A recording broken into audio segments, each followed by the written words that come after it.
Welcome to Rainy Day Recess, where we study and discuss Seattle Public Schools. This is our 2025 Seattle School Board Candidate Series. For each conversation, we start with a lightning round, then ask 2-minute questions on the role of the school board in leadership and governance, and what is the real impact these candidates believe the school board can have on Seattle Public Schools. Today, we're releasing interviews with all 6 of the District 5 candidates. District 5 is roughly East Seattle. Earlier this week, we released our interviews with D2 and D4 school board candidates, and we'll cover D7 after the primary. Transcripts are available at rainydayrecess.org. This episode is our interview with Vivian Song. Be sure to listen to our interviews with Alicia Weil, Janice White, Julissa Sanchez, Landon Lebowski, and Vivian Van Gelder, which are also in your feed. We'll give you a quick preview of those interviews at the end of this episode. I'm Christie Robertson, and today I'm here with Vivian Song. Thank you so much for running for school board, Vivian, and welcome to Rainy Day Recess. Thank you. We are going to start with a lightning round, and this is just meant to help listeners get to know you quickly. So we'll ask a mix of quick answer and yes/no questions. Keep your answers very brief. So, what are your name and pronouns? Vivian Song, and I use she, her pronouns. And how do you describe, quote, what you do? I am a finance professional and advocate for children. Which director district are you running for, and what neighborhoods does it encompass? I'm running in District 5, and that encompasses Montlake to the Central District, Leschi to Eastlake, Capitol Hill, Madison Valley, Madison Park. Okay, some background questions. Yes, no, where possible, but a short explanation if something needs context. Have you attended a school board meeting? Yes. Have you testified at a school board meeting? Yes. Have you testified in the state legislature? Yes. And where did you go to school as a child? I went to public school in Ohio. Do you have or have you had kids in Seattle Public Schools? Yes, I have kids in Seattle Public Schools. And outside of Seattle Public Schools? Yes, we moved from Tokyo, and I currently have kids in private school as well as public school. Have you worked in education? I have served as a school board director, but I have not had a paid job in education. Have you been in a union? Yes. Have you been on a board, which you just answered? Yes, and I actually serve on several nonprofit boards currently that serve children and immigrants. Have you ever worked with a large budget? Yes, I have worked directly with Seattle Public Schools' $1.2 billion operating budget, and I've also served on the levy oversight committee for our capital work and on the Families Education Preschool Promise levy oversight committee for the city of Seattle. Great. Okay, here's some quick takes. Who is an educational leader you admire? John Stanford. My kids go to John Stanford International School, and his portrait is in every classroom. So I bought his out-of-print book and read it. Who is a school board director you're looking forward to working with? I would say Director Joe Mizrahi. He was the person who was appointed to replace me when I resigned from the board. And we worked really hard together to transition that role. And I'm really proud of the work that we did together. And we are eager to work together. We've actually endorsed each other's campaigns. And to be clear, you're now running for different districts. Yes, District 5. He's in District 4. And what's one education policy you strongly support? The policy is around budgeting. I think it needs to be equitable and student-centered. That was what led me to run in the very first place. And I can't say we've made much progress on it since 2021. So we need a better way to be budgeting.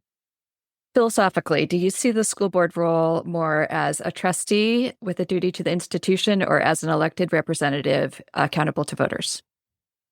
I would say accountable to voters because this is an elected position.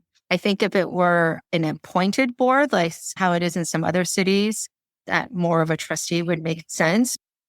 But I think it doesn't necessarily make me feel like I wouldn't be able to take hard votes that the voters may not like if I felt like that was ultimately the right thing for students. And what's one thing that you'd change about the school board immediately? I would bring back the finance committee and Friday memos and potentially add another school board meeting each month. I know that was 3 things. That's okay. And here's the last lightning round question. What's one lightning round question that you would add for other candidates? What is one thing you would do to address the structural deficit? And how would you answer that question? I would start by looking at what the largest sources of the budget deficit are. I think people would be surprised to know that includes bus transportation and substitutes. I think there's ways that we can be spending our money more efficiently in those categories while delivering better services for students. So I would look at the largest sources of our deficit. Awesome. Thanks, Vivian. Now we're going to move on to the main interview questions. And we focused these on institutional change and the role of the school board. You ready? Yeah. Okay. So, how would you describe what a school board director actually does? So there are 5 or 6 things that are listed in the state law: hire and evaluate the superintendent, set the vision for the district, adopt policies, oversee the budget and pass the budget, serve as community representatives. Obviously school board directors do all those things, but I think what has been really missing in the last few years is the serving as community representatives. I think it's been really interesting that the district has been trying to push forward on really large changes and been met with community resistance. I think that is a reflection of the fact that the district hasn't brought community along in those decisions. Examples that I can give are certainly the school closure plan, but also more recently, the discourse around option schools and wait lists. And then from my time when I was serving on the board, changes to the bell times. That was something that was presented in April, would have literally impacted every single person that has any touch point in the school district. And it wasn't to say that I felt that we absolutely cannot change bell times. It was more my kind of pushback on that was that we have not talked to community at all about this. For example, our after school providers, they have a coalition and they reached out to me to let me know how their operations would be impacted by a change like this. And it really would have compromised their ability to provide after school care to families. I already know that there's not enough of that. And that is a major factor for how families even make decisions about whether or not to choose Seattle public schools, and maybe even if they want to enter the school choice lottery. I think that lack of community involvement is something that I think needs to be put front and center in the school board work. What should the school board focus on most when it comes to finding the next superintendent? I think we need to find a superintendent that demonstrates they're really good at building a team. In Seattle, we have a lot of high expectations for our superintendent, understandably, because the success of our students kind of hangs in balance as whether or not the superintendent does a good job. But I would be really looking for somebody who can identify what their own strengths and weaknesses are and build the team around that. I would say that, for example, in the last couple of years, we actually haven't had a chief academic officer. That position hasn't been filled. Since our Jarvis left, it hasn't been filled. And I find that kind of concerning, given that we've got some pretty clear academic goals and we don't have a single point person who is perhaps accountable to that achievement of those goals. So I want some reassurance that this person can build a team. I think that this person needs to be able to set a plan for the first 100 days, but also a 10-year plan. In Seattle Public Schools, it often feels like we are just lurching from one crisis to the next crisis, putting Band-Aid solutions. I think what would be helpful is to have a clearly defined vision for 10 years from now. Where do we see Seattle Public Schools and our students? So those are the 2 things that I think the board needs to focus on. Somebody who can build a team and support that team in execution of the second point, which is a long-term vision, and even what are the quick changes they can make in the first 100 days to get us onto that path. What do you think is the right balance between centralized control versus school-based decision-making? This was a really interesting question. And I will answer that question, but I just want to make a comment, which is, I think the reason we have felt like there isn't the right balance between central control and school-based decision-making is because there is actually a disconnect between central office and schools.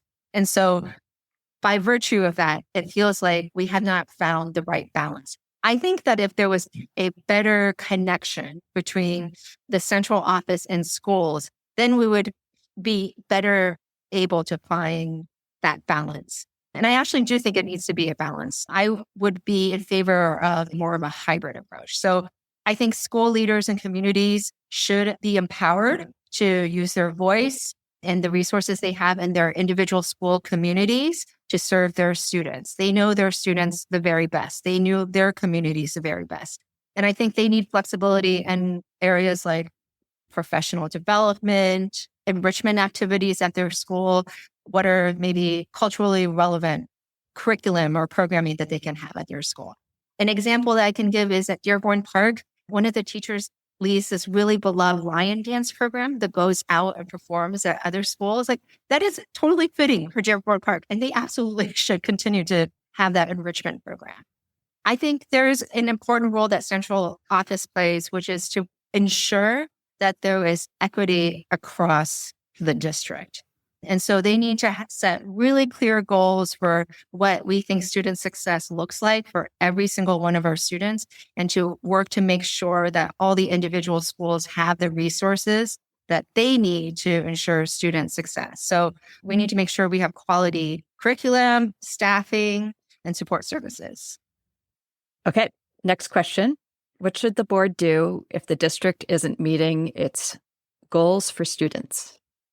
So I think that the district can't just merely accept progress monitoring. They should take action if it feels like we're not making progress on our goals for students.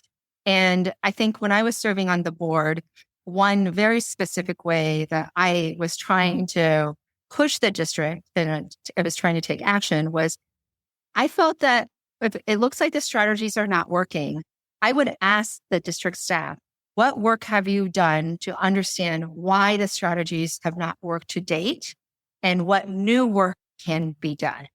It had over time seemed like we continue to use the same strategies over and over. And of course, at some level, you want there to be enough time to see if the strategies work, but actually doesn't feel like there's been much work in trying to pinpoint what about the strategies has actually worked or not worked. An example I can give is at some point they talked about absenteeism being an issue, and it was highlighted in one or two progress monitoring sessions. And then there was no follow-up on that. Where is the evidence that they are continuing to gather data on absenteeism and even coming up with strategies to address absenteeism? Other things that I would try to do as a school board director is going back to what I was saying. I think there's a disconnect between schools. So I'm curious if principals are actually participating in progress monitoring. Are they receiving this data that the school board and the broader public is receiving? Because if the school principals are not getting this data, they maybe are not even doing course correction at the school level. So how can we expect there to be any overall progress? What should the board do when the district isn't meeting community expectations? I think that the board needs to show demonstration that they are aware and they're going to push the superintendent to make a plan. I would give examples like Councilmember Debora Juarez of District 5. She had something in her newsletter that was very interesting, which was a tally of different topics that she was hearing from the community and like how often she was hearing from community members about those topics. I think that's a really transparent way to communicate not only to district staff what kind of messages the school board is hearing from community around its missed expectations, but also to communicate to the public an acknowledgement. We have received contact from you and we are tracking it. Having that kind of clarity on what the topics are and how often we're hearing about them may also help prioritize the work of the school board and the superintendent, with the caveat of you want to be careful that you're not listening to only the loudest voices in the room, so to speak. But often I have been attending some superintendent engagement sessions, including the one in Chinese, and it's kind of remarkable. Very consistent messagings, even across languages and across communities. So I do think that the board should be taking proactive steps when community expectations are not met. And in terms of guardrail monitoring, I think that this one has been kind of tricky because it doesn't feel like it's really matched with the timing of things. It feels like we're only reporting on this not working at the very end. And last question. What is something that you want voters to take away about your approach to being a school board director? I would encourage voters to go back and look at my old director Facebook page. It's actually still up because of public records requirements, but I think you will kind of see how I responded during some of our more contentious moments, like the SEA strike, when there was proposed bell times, and kind of just see how I was trying to reach out to community to explain the issues and trying to be responsive to community concerns. I think I've demonstrated very consistently that I always do my homework. I ask really important questions, and I'm a very strong listener to community and stakeholders.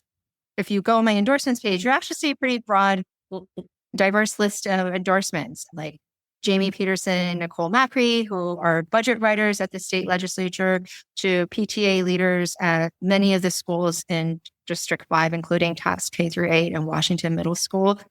I think this is a reflection of the work that I've done as a school board director, one, but two, the work that I had been continuing to do for kids since I left the board. So I hope that's what they will take away from my approach, that I do my homework, I listen to a lot of stakeholders, and I will ask very probing questions, because I do think that is the primary work of school board directors. Not to necessarily get into the operational weeds, but certainly to ask why. Why was that the approach that you took? Why is this happening? Awesome. Okay, well, thank you so much for being here, Vivian Song. We really appreciate you taking the time to share your thoughts with us and with Seattle voters. And good luck on your campaign. Thank you. Be sure to listen to our interviews with the other 5D5 candidates. Alicia Weil. A lot of the time, people will look at a resume of a candidate and say like, oh, do you have policy expertise? I know how to read a report and write and craft things as well, even without that policy background. And honestly, the result of those with that background hasn't been very good. As a common person, as a gig worker, as someone who is from the population, it's just hard to see wealthy, resourced people trying to make an effective policy for us. Time and time again, it just seems to fail. And I think we know what we need. Janice White. We have a law in Washington that defines the responsibilities of school board directors. And as a lawyer, that's where I start. And that law is actually a lot broader than many people realize. School board directors write and adopt policies, hire and evaluate the superintendent, and approve the budget. And those three things are important, to be sure, but I don't think they tell the whole story. Starting with the state law, it says that the school board is accountable for the proper operation of the district. Not the superintendent, the school board. That doesn't mean that the school board should get involved in day-to-day management, but the school board must have processes in place to be able to know whether the district is operating as intended by its policies. Julissa Sanchez. I am shoulder to shoulder, elbow to elbow with my community. I'm not here for my agenda or my voice. I am a leader that likes to pass around the mic and the megaphone. My leading is definitely going to be with the voice and experiences of students, and most importantly, underserved students. And right now, my approach is really going to be very protective of undocumented students, English learners, and young people who are in special education programs, and really listen to like, what do they need? Because they are the experts of their lives and of their solutions. Young people are so wise And we as adults sometimes forget that. Landon Lebowski, The school board needs to be able to understand the complex issues happening at the district level and really dig into the policy issues happening with funding, dig into the operational issues that are happening with transportation and like insurance at schools or keeping the lights on at schools. But then on the flip side, we need to be including parents and community members more. And you need to be able to take that information and communicate it effectively to reach a wide audience. and Vivian Van Gelder. I think the shortcomings of the progress monitoring system that the board has set up right now are kind of a reflection of the lack of capacity inside our central office to actually engage in meaningful organizational change and restructuring, which is what we desperately need. Progress monitoring is not a bad idea in itself, but that kind of model can only work when the initial conditions for it exist. And that means that you need a central administration that can actually be responsive to what the board is asking of it. And we don't have that right now. When we don't have the conditions for accountability, it can't really work. Ballots will be mailed Friday, July 18th, and primary ballots are due by Tuesday, August 5th. As always, stay curious, stay cozy, and thanks for listening to Rainy Day Recess.